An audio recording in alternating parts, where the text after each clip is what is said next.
ഈ പുഴയും കടന്നിൻ്റെ ഇന്നത്തെ എപ്പിസോഡിലേക്ക് എല്ലാവർക്കും സ്വാഗതം. വീഡിയോ ആദ്യമായി കാണുകയാണെങ്കിൽ സപ്പോർട്ട് ചെയ്ത് സബ്സ്ക്രൈബ് ചെയ്ത് ലൈക്ക് ചെയ്യാൻ മറക്കല്ലേ. വിനീതും കൂട്ടരും വിശാലിന്റെ ഫാം ഹൗസിലെത്തി അവനെ കൈകാര്യം ചെയ്യുകയാണ്. അതിനിടയിൽ അകത്തേക്ക് കയറിപ്പോയ ഗംഗയും കാവേരിയും യമുനയെ അവിടെയെല്ലാം തിരയുന്നുണ്ട്. വിനീതും നിവീനും വിശാലിനെയും ഫ്രണ്ട്സിനെയും തല്ലി ചതയ്ക്കുമ്പോഴേക്കും ഗംഗയും കാവേരിയും വീടിനകം മുഴുവൻ തിരഞ്ഞെങ്കിലും യമുനയെ കാണുന്നില്ല. മർദ്ദിച്ചവശനാക്കി വിശാലിനെ ചോദ്യം ചെയ്യുകയാണ് നിവിനും വിനീതും. യമുന ഇവിടെ ഇല്ലെന്ന് 100 വട്ടം പറഞ്ഞില്ലേ ഞാൻ നിങ്ങളോട്? മര്യാദയ്ക്ക് പുറത്ത് പോ എന്ന് വിശാൽ ഒച്ച വെക്കുന്നുണ്ട്. സത്യം പറഞ്ഞു വിശാലെ, അതാ നിനക്ക് നല്ലതെന്ന് വിനീതും. അതെ, കൂട്ടുകാർക്കൊപ്പം 2 സ്മോൾ അടിക്കാനാ ഞാൻ ഇങ്ങോട്ട് വന്നത്.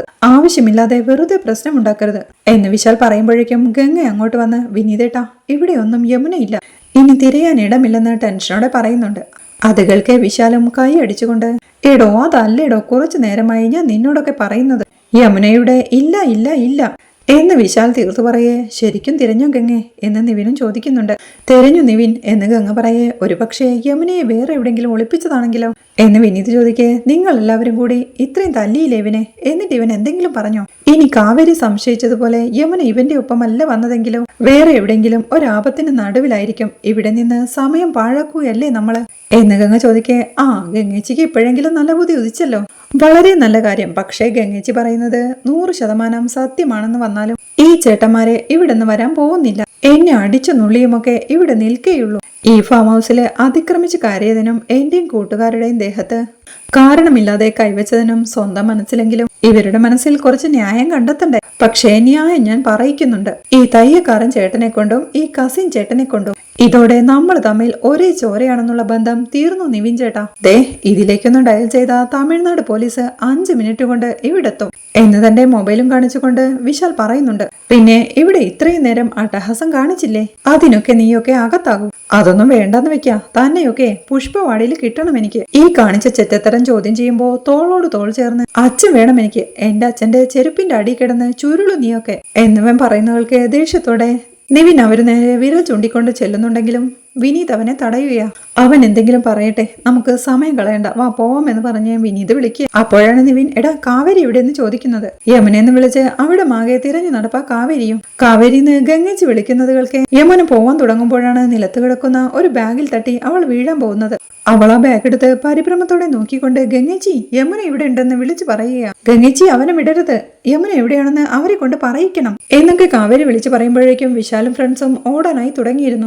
നിവിൻ വിശാലിനെ പിടിക്കുമ്പോഴേക്കും ഓടിപ്പോയ അവന്റെ ഫ്രണ്ട്സിനെ പിടിക്കാനായി വിനീത് ഇറങ്ങി ഓടാൻ തുടങ്ങുന്നുണ്ടെങ്കിലും നിവിൻ അവനെ തടഞ്ഞ് വിശാലിനെ അവന്റെ കൈകളിലേക്ക് ഇട്ടുകൊടുത്ത് ഇവനെ നോക്കിയാൽ മതി, നമുക്ക് അവന്മാരെ പിന്നീട് പിടിക്കാം, ഓടിയ അവന്മാരെ ഇവിടം വരെ ഓടാനാ എന്ന് പറഞ്ഞ് ഗംഗയും കൂട്ടി അകത്തേക്ക് പോകുമ്പോഴേക്കും വിനീത് നിർത്തിക്കോണം നിന്റെ ഷോ എന്ന് പറഞ്ഞ് വിശാലിനെ തല്ലി ചതയ്ക്കുകയാണ്. ഗംഗയും നിവിനും കാവേരിയുടെ അരികിലേക്ക് ചെന്ന് എടി എന്തായി, യമുന എവിടെ എന്ന് ഗംഗ ചോദിക്കേ. ചേച്ചി, ദേ യമുനയുടെ ബാഗ് ഇതിനടിന്ന് കിട്ടിയതാ, അവൾ വന്നത് വിശാലിന്റെ കൂടെ തന്നെയാ, അവൾ ഇവിടെ എവിടെയോ ഉണ്ട് എന്ന് പറഞ്ഞ് യമുനെന്ന് നീട്ടി വിളിക്കുക കാവേരി. അപ്പോഴാണ് അവിടെ കുറെ ചാക്കുകെട്ടുകൾ കൂട്ടിയിരിക്കുന്നത് നിവിന്റെ ശ്രദ്ധയിൽപ്പെടുന്നത്. സംശയത്തോടെ കട്ടിലിനരികിൽ ചാരിവെച്ച ആ ചാക്കെടുത്ത് നിവിൻ മാറ്റി നോക്കുമ്പോഴേക്കും അതിനിടയിൽ ബോധമില്ലാതെ കിടക്കുന്ന യമുനയെ കാണുന്നുണ്ട്. യമുനെ എന്ന് പരിഭ്രമത്തോടെ വിളിച്ച് അവൻ യമുനയെ കട്ടിലിനടിയിൽ നിന്നും വലിച്ചെടുക്കുകയാ. യമുനെ, മോളെ യമുനെ, എണീക്ക് എന്ന് പറഞ്ഞ് കാവേരിയും ഗംഗയും എല്ലാം അവളെ വിളിച്ചുണർത്താൻ ശ്രമിക്കുന്നുണ്ടെങ്കിലും അവൾ ബോധമില്ലാതെ കിടക്കണ കണ്ട് ഗംഗയും കാവേരിയും എല്ലാം കരയാനായി തുടങ്ങുന്നുണ്ട്. നിവിൻ അവളുടെ മൂക്കത്ത് വിരൽ വെച്ച് ശ്വാസമുണ്ടോന്ന് നോക്കുകയാ. ആശ്വാസത്തോടെ ശ്വാസമുണ്ടെന്ന് അവനും പറയുന്നുണ്ട്. വിശാലിനെ പിടിച്ചുകെട്ടി അവന് കാവലിരിക്കുക വിനീതും. അപ്പോഴേക്കും യമുനയെ കട്ടിലേക്ക് പിടിച്ചു കിടത്തി യമുനെ കണ്ണു തുറക്കടാ എന്ന് പറഞ്ഞിരിപ്പ ഗംഗയും കാവേരിയും. നിവിൻ ഒരു ബോട്ടിലിൽ വെള്ളവുമായി വന്ന് അവളുടെ മുഖത്തേക്ക് തളിക്കുമ്പോഴേക്കും അവൾ പതിയെ കണ്ണു തുറക്കുകയാ. അവൾ കണ്ണു തുറന്നത് കണ്ട് നിവിനും കാവേരിക്കും ഗംഗയ്ക്കുമെല്ലാം ആശ്വാസമാവുകയാ. ഗംഗ അവളെ പിടിച്ചെഴുന്നേൽപ്പിച്ചിരുത്തുമ്പോഴേക്കും യമുനയ്ക്ക് വെള്ളം വേണോ എന്ന് നിവിൻ ചോദിക്കുന്നുണ്ട്. നിവിനെ ഒന്ന് നോക്കി വേണമെന്ന് അവൾ തലയാട്ടുമ്പോഴേക്കും നിവിൻ വെള്ളം കൊടുക്കുന്നുണ്ട്. അവൾ അത് ആർത്തിയോടെ വാങ്ങിച്ചു കുടിക്കുകയാ. പിന്നീട് സീറ്റ് ഔട്ടിൽ വിശാലിനെ പിടിച്ചമർത്തിയിരിക്കുന്ന വിനീതിന്റെ അരിയിലേക്ക് യമുനയെ കൊണ്ടുവരുന്നുണ്ട്. അവനെ കണ്ട് ഗംഗേച്ചിയെ ചേർത്ത് പിടിച്ചിരിക്കുന്ന യമുന കരയാൻ തുടങ്ങുമ്പോഴേക്കും ഡാ, നിന്റെ ചേച്ചിയോട് ആരെങ്കിലും ഇങ്ങനെ കാട്ടിയാ നീ സഹിക്കുമോടാ എന്ന് നിവിൻ ദേഷ്യത്തോടെ ചോദിക്കുന്നുണ്ട്. അത് കേട്ട് വിശാലം പൊട്ടിച്ചിരിച്ചുകൊണ്ട് എടാ അതിന് എന്റെ ചേച്ചിയോട് ഇങ്ങനെ ചെയ്യാൻ ആർക്കാടാ ധൈര്യം എന്ന് ചോദിക്കേ. നിന്റെ ചേച്ചിയെ പറയുമ്പോ നിനക്ക് പൊള്ളുന്നുണ്ട് അല്ലേടാ? അതുപോലെയാടാ മറ്റു പെണ്ണുങ്ങളും ബഹുമാനത്തില് ദേവിയെ പോലെ കാണണം അവരെ എന്ന് സങ്കടത്തോടെ കരയുന്ന യമുനയെ നോക്കിക്കൊണ്ട് നിവിൻ പറയുന്നുണ്ട്. ഓ നിന്നെ പറ്റി പറയുമ്പോ നിന്റെ അച്ഛന് 100 നാവാണല്ലോ. മകന്റെ കയ്യിലിരിപ്പാണെങ്കിൽ വേറെ എന്തൊക്കെ കാണിച്ചാലും ജയപാൽ അങ്കിൾ ഇത്രയും വൃത്തികേട് കാണിക്കില്ല. എങ്ങനെ പിറന്നടാ നീ അയാളുടെ മകനായിട്ട് എന്ന് നിവിൻ വിശാലിനോടായി ചോദിക്കേ. നീ എന്തിനാടി ഇങ്ങനൊരു ഫ്രോഡിന്റെ കൂടെ ഇറങ്ങി പുറപ്പെട്ടത് എന്ന് കാവേരിയും യമുനയോടായി ചോദിക്കുന്നുണ്ട്. യമുനയും കരഞ്ഞുകൊണ്ട് നമ്മുടെ തോട്ടത്തിന് അച്ഛൻ പണം കൊടുത്തതിന്റെ രേഖകളെല്ലാം കൈവശമുള്ള ഒരാളെ പരിചയപ്പെടുത്തി തരാമെന്ന് പറഞ്ഞ വിശാൽ എന്നെ ഇങ്ങോട്ട് കൂട്ടിക്കൊണ്ടു വന്നതെന്ന് പറഞ്ഞ് സങ്കടത്തോടെ കരയുകയാ യമുന. നമുക്ക് നമ്മുടെ തോട്ടം മടക്കി കിട്ടുമെന്നും ഇല്ലെങ്കിൽ പണം വാങ്ങി തരാമെന്നുമാ ഇവൻ പറഞ്ഞത്. അത് വിശ്വസിച്ച ചേച്ചി ഞാൻ എന്ന് പറഞ്ഞവൾ പൊട്ടിക്കരയുമ്പോഴേക്കും ഇത്രയ്ക്ക് കഴുതയാണോടി നീ എന്ന് ഗംഗേച്ചിയും ചോദിക്കുന്നുണ്ട്. ചേച്ചി എന്ന് വിളിച്ച് അവൾ സങ്കടത്തോടെ പൊട്ടി കരയുമ്പോഴേക്കും ഗംഗേച്ചി ഒന്ന് ചുമ്മാതിരുന്നേ എന്ന് പറഞ്ഞ് കാവേരി യമുനയോടായി നീ എന്തിനാ മോളെ കരയുന്നേ? തെറ്റ് ചെയ്തവർ മറ്റുള്ളവരാ, അവരെ ഇനി കരയേണ്ടത്. കരയിപ്പിക്കും ഈ കാവേരി എന്ന് വിശാലിനെ നോക്കി വെല്ലുവിളിയോടെ പറയുകയാ കാവേരിയും. ഗംഗേച്ചിയെ ചേർത്ത് പിടിച്ച് സങ്കടത്തോടെ പൊട്ടിക്കരയുകയാ യമുനയും. അപ്പോഴേക്കും നിവിന്റെയും വിനീതിന്റെയും കയ്യിൽ നിന്ന് രക്ഷപ്പെട്ടോടിയ വിശാലിന്റെ ഫ്രണ്ട്സ് ജയപാലൻ വിളിക്കുകയാ. ജയപാലൻ കോൾ എടുക്കുമ്പോഴേക്കും ഹലോ ഞാൻ ഹർഷന, വിശാലിന്റെ ഫ്രണ്ട് എന്നവൻ പറയേ. എടാ വിശാൽ ഇവിടെ ഇല്ലടാ, അവൻ ബാംഗ്ലൂർക്ക് പോയേക്കുവാ എന്ന് ജയപാലനും. അങ്കിളെ വിശാൽ ബാംഗ്ലൂരല്ല, ഇവിടെ മാർത്താണ്ഡത്തുണ്ടായിരുന്നു കുറച്ചു മുമ്പ് വരെ എന്ന് ഹർഷൻ പറയേ. അല്ല മനസ്സിലായില്ല എന്ന് ജയപാലനും. അവൻ ബാംഗ്ലൂർക്ക് പോവാന്ന് അങ്കിളിനോട് കള്ളം പറഞ്ഞതാ. ഞങ്ങള് ഫ്രണ്ട്സ് എല്ലാം കൂടി മാർത്താണ്ഡത്തേക്കാ പോന്നത്. ഇവിടെ അങ്കിളിന്റെ ഫാം ഹൗസിൽ ഇവിടെ കുറച്ച് കുഴപ്പമുണ്ടായി അങ്കിളെ. നാട്ടിൽ നിന്ന് വന്ന 3-4 ആളുകള് ഞങ്ങളെ ആക്രമിച്ചു. വിശാലുമായിട്ട് വേറെന്തോ കാര്യത്തിന് ശത്രുതയുള്ളവരാ എന്നവർ പറയുന്നത് കേൾക്ക്. എന്നിട്ട് എന്ന് പരിഭ്രമത്തോടെ ജയപാലൻ ചോദിക്കുന്നുണ്ട്. വിശാലിനെ അവർ പിടിച്ചുകെട്ടി വണ്ടിയിൽ കയറ്റി കൊണ്ടുപോയി. ഞങ്ങൾ അവരുടെ പിടിയിന്ന് ഓടി രക്ഷപ്പെട്ടതാ എന്ന് ഹർഷൻ പറയേ. എന്തുവാടാ ഈ പറയുന്നേ? എങ്ങോട്ടാ കൊണ്ടുപോയേ? ആരാടാ അവര് എന്ന് ജയപാലൻ ചോദിക്കുന്നുണ്ട്. പുഷ്പവാടിയില് ഗംഗാ ടെക്സ്റ്റൈൽസ് നടത്തുന്ന വിനീതും വേറെ 2-3 പേരും കൂടി ആംഗിളെ ഞങ്ങളെ ആക്രമിച്ചത്. ഗൾഫുകാരൻ അരവിന്ദന്റെ മക്കളും ഉണ്ടായിരുന്നു, കാവേരിയും ഗംഗയും.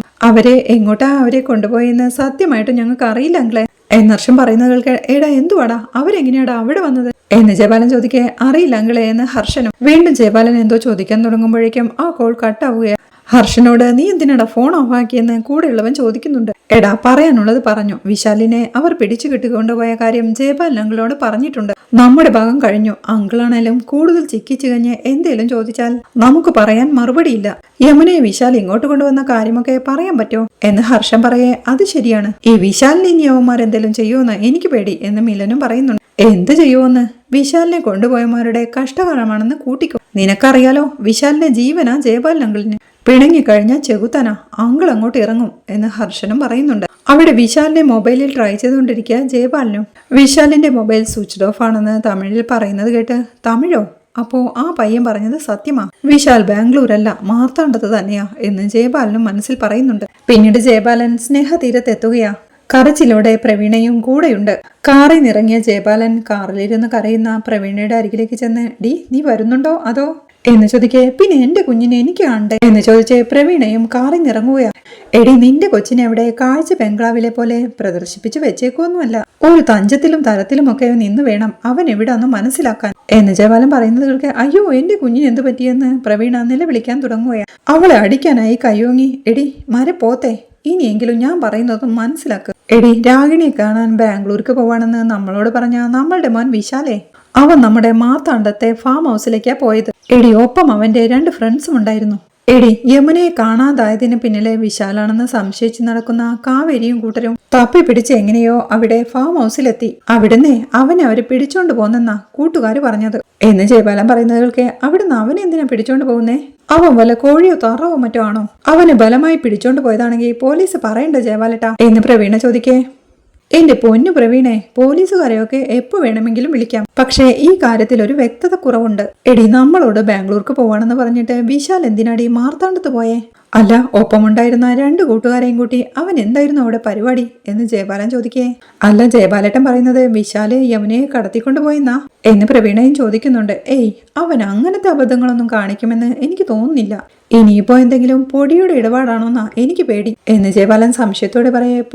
പൊടിയുടെ ഇടപാടോ എന്ന് പ്രവീണയും ചോദിക്കുന്നുണ്ട്. നിന്നെ ഇതൊക്കെ പറഞ്ഞ് മനസ്സിലാക്കാനേ വലിയ പാടാ. എടി, പെണ്ണ് കേസിനേക്കാൾ സീരിയസ് ആയ മറ്റൊരു വലിയ കേസാണെന്ന് മനസ്സിലാക്കിയാൽ മാത്രം മതി. പിടിച്ചാലേ പുറം ലോകം കാണത്തില്ല. പോരാത്തതിന് തമിഴ്നാട് പോലീസും. നമുക്കാണെങ്കിൽ ഒരു ഹോൾഡുമില്ല എന്ന് ജയബാലൻ പറയേ. അപ്പൊ അവന്റെ കൂടെയുള്ളവരോട് ചോദിച്ച പോരെ അവിടെ എന്താ പരിപാടി എന്ന് പ്രവീണയും ചോദിക്കുന്നുണ്ട്. എടി, അവന്മാരൊക്കെ സ്വിച്ച്ഡ് ഓഫാ അല്ലെങ്കിൽ ഔട്ട് ഓഫ് റേഞ്ചാ. അതാ ഇപ്പോ എന്റെ സംശയവും.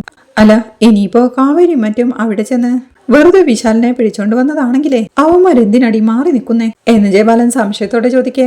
ഇങ്ങനെ ഓരോന്ന് പറഞ്ഞിരിക്കാതെ എന്റെ മോൻ എവിടെയാണെന്ന് പറ ജയബാലേട്ടാ എന്ന് പ്രവീണ നിലവിളിച്ചുകൊണ്ട് പറയുന്നുണ്ട്. എടി, യമുനയെ തട്ടിക്കൊണ്ടു പോയതിനായിരിക്കും വിശാലിനെ അവർ പിടിച്ചു വെച്ചിരിക്കുന്നത്. അങ്ങനെയാണെങ്കിൽ ആ ശാരദയുടെ നാവിന്ന് അത് പുറത്ത് ചാടിക്കണം. പോലീസും പട്ടാളവും ഒന്നും വേണ്ട, ബാക്കി കാര്യമൊക്കെ ഞാൻ ഏറ്റു എന്ന് ജയബാലൻ പറയേ. ഇത്രയും പിണക്കത്തിലിരിക്കുന്ന സമയത്ത് ശാരദ അത് പറയൂ ജയബാലേട്ടാ എന്ന് പ്രവീണയും ചോദിക്കുന്നുണ്ട്. എടി, ഈ ശാരദയും രാധമ്മയും ഒക്കെ മണ്ടികളാ. അല്ലെങ്കിൽ അവരെ ഇത്രയും നാളും പറ്റിക്കാൻ എന്നെ കൊണ്ട് പറ്റുമോ? ദേ, കരഞ്ഞു മെഴുകാതെ നീ എന്റെ കൂടെ നിന്ന് തന്നാ മാത്രം മതി. വാ വാ എന്ന് പറഞ്ഞ് ജയബാലൻ വിളിക്കേ. ജയബാലേട്ടാ, ജയബാലിന്റെ അത്ര അഭിനയമൊന്നും എനിക്ക് അറിഞ്ഞൂടാ എന്ന് പ്രവീണയും. ഇതേ, നീ കല്യാണത്തിന് മുന്നേ പറഞ്ഞിരുന്നെങ്കിലേ എനിക്ക് ഈ അബദ്ധം പറ്റത്തില്ലായിരുന്നല്ലോ. ഇങ്ങോട്ട് വാ, നിന്ന് മെഴുകാതെ വാ ഇങ്ങോട്ടെന്ന് പറഞ്ഞ് ജയബാലൻ സ്നേഹതീരത്തേക്ക് നടക്കുകയാ. പുറകെ പ്രവീണയും അങ്ങോട്ട് ചെല്ലുന്നുണ്ട്.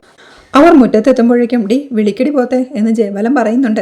ഇവിടെ ആരുമില്ലേ എന്ന് പ്രവീണ ചോദിക്കേ. ജയബാലനും കളിയാക്കിക്കൊണ്ട് ഇവിടെ ആരുമില്ലേ, വിളിക്കേണ്ടത് എങ്ങനെയാണെന്ന് ഞാൻ പറഞ്ഞു തരാം. അമ്മോ, രാധമ്മോ എന്ന് സ്നേഹത്തോടെ നീട്ടി വിളിക്കുകയാ ജയബാലൻ.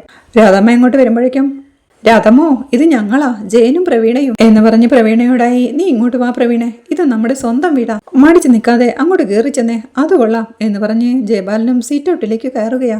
അല്ലെങ്കിൽ വേണ്ട, നീ എവിടെ നിന്നോ എന്ന് പ്രവീണയോടായി പറഞ്ഞേ. രാധമ്മേ, ഉള്ളത് പറഞ്ഞ നമുക്കിടയിൽ ചില അഭിപ്രായ വ്യത്യാസങ്ങളൊക്കെ വരും. പക്ഷേ കൂട്ടത്തിൽ ഒരാൾക്ക് ആപത്ത് വന്നു എന്നറിഞ്ഞാ അതൊക്കെ മറക്കണം. അതിനെയാ ജന്മാന്തര ബന്ധമെന്നൊക്കെ പറയുന്നതേ എന്ന് പറഞ്ഞ് ചിരിയോടെ ജയബാലൻ ഹാളിലേക്ക് കയറുകയാണ്. ആരുമില്ലേ എന്ന് പറഞ്ഞ് നീ എന്തുവാടി അവിടെ, ഇങ്ങോട്ട് കയറി വാ എന്ന് പ്രവീണയെ വിളിക്കുന്നുണ്ട്. ഇങ്ങോട്ട് കയറി വാടി, അത് കൊള്ളാം, നമ്മുടെ വീടല്ലയോ, ഇങ്ങോട്ട് വാ എന്ന് പറയുമ്പോഴേക്കും പ്രവീണയും പുറകെ രാധമ്മയും അങ്ങോട്ട് വരികയാണ്. പ്രവീണയും രാധമ്മയോടായി പറയുന്നുണ്ട്. യമുനയെ കാണാനില്ലെന്ന് ഇവിടുന്ന് പിള്ളേര് വന്ന് പറഞ്ഞ പിന്നെ ജയപാലൻ ഒരു വേള കണ്ണടച്ചിട്ടില്ല. മുഴുവൻ സമയവും ഫോൺ വിളിയും അന്വേഷണവും ഒക്കെ തന്നെയാ. ഇങ്ങനെ ആദ്യ പിടിച്ച് ഒന്നും വരുത്തി വെക്കല്ലെന്ന് കരുതി ഞാനാ ഇങ്ങനെ ഇങ്ങോട്ട് കൂട്ടിക്കൊണ്ടു വന്നത്. ഇവിടുത്തെ കാര്യങ്ങളൊക്കെ നേരിട്ട് അറിയാലോ എന്നൊക്കെ പ്രവീണ പറയുന്നുണ്ടെങ്കിലും രാധമ്മ മുഖം തിരിച്ച് ദേഷ്യത്തോടെ നിൽപ്പാ. അപ്പോഴേക്കും മുഖം കറുപ്പിച്ച് ശാരദയും അങ്ങോട്ട് വരുന്നുണ്ട്. ശാരദയെ കണ്ട് ജയപാലനും അല്ല ശാരദ, എന്തായി നമ്മുടെ യമുനയുടെ കാര്യം, വിവരങ്ങൾ എന്തെങ്കിലും ഉണ്ടോ എന്ന് ചോദിക്കാൻ ശാരദ ദേഷ്യത്തോടെ ജയപാലിനെ നോക്കി നിൽപ്പാ. ജയപാലിനും ഒരു പരങ്ങളോടെ പ്രവീണെ, നീ എന്താ ഈ നോക്കി നിൽക്കുന്നേ, ഇങ്ങോട്ടിരുന്നേ, ഇത് നമ്മുടെ വീടല്ലയോ, ഇങ്ങോട്ട് വാ, വന്നിരിക്കെന്ന് പറഞ്ഞ് അവർ രണ്ടുപേരും സോഫയിലേക്ക് ഇരിക്കാൻ തുടങ്ങുന്നേരം ശാരദ തന്റെ കയ്യിൽ മറച്ചു പിടിച്ച ആ കൂറ്റിച്ചൂലെടുത്ത് അവരെ നോക്കി ദേഷ്യത്തോടെ നിൽക്കുന്നിടത്താണ് ഈ എപ്പിസോഡ് അവസാനിക്കുന്നത്. യമുനയും വിശാലിനെയും കൂട്ടി കാവേരിയും കൂട്ടരും സ്നേഹതീരത്തെത്തുന്നതും കാര്യങ്ങളറിഞ്ഞ ജയപാലൻ വിശാലിനെ തല്ലി ചതയ്ക്കുന്നതും നടു റോഡിൽ വെച്ച് കാവേരിയോട് ഐ ലവ് യു വിളിച്ചു പറഞ്ഞ നിവിൻ കാരണം അച്ഛന് വേണ്ടിയാണ് താനിതെല്ലാം ചെയ്തതെന്ന് വിശാൽ വിളിച്ചു പറയുന്നതുമെല്ലാമാണ് നാളത്തെ എപ്പിസോഡിലെ വിശേഷങ്ങൾ. വീഡിയോ ഇഷ്ടമായാൽ സപ്പോർട്ട് ചെയ്ത് സബ്സ്ക്രൈബ് ചെയ്ത് ലൈക്ക് ചെയ്യാൻ മറക്കല്ലേ.